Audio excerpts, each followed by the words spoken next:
బాగాను ఆచార్యదేవ ఏమంటివి జాతి నెపమన సోత శుద్ధులకిందు నిలువ అర్హత లేదందువా.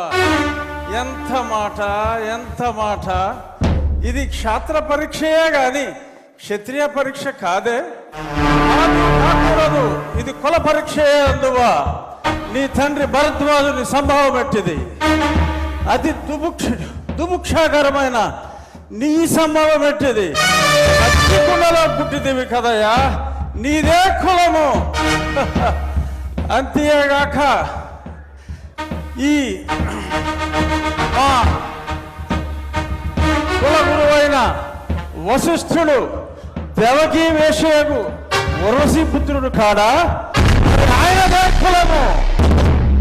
ఆయన పంచమజాతి కన్యకు అరుంధతి యందు శక్తిని, ఆ శక్తి చండాగణ యందు పరాశరుని, ఆ పరాశరుని పల్లె పడుచైన మత్స్యగంధి యందు మా తాత వ్యాసుని, ఆ వ్యాసుడు విధవరాండ్లైన మా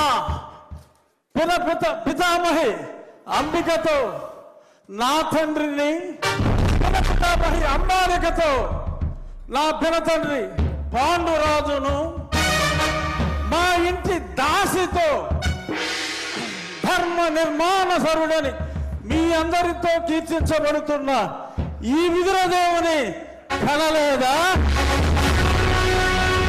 నాతో చెప్పిందేమయ్యా, బట్టి క్షత్రబీజ ప్రాధాన్యములతో సంకరమైన మా కురువంశము ఏనాడో కులహీనమైనది. కాగా నేను కులము వ్యర్థవాదములకు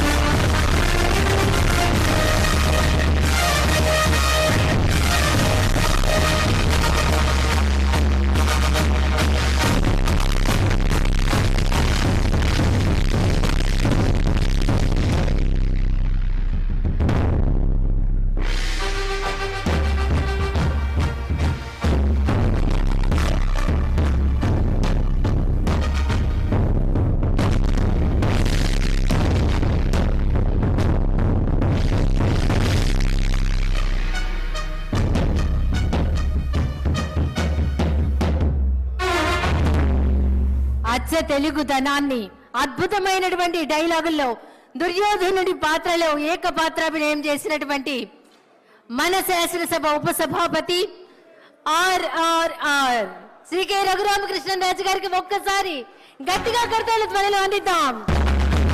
అభినందనలు సార్.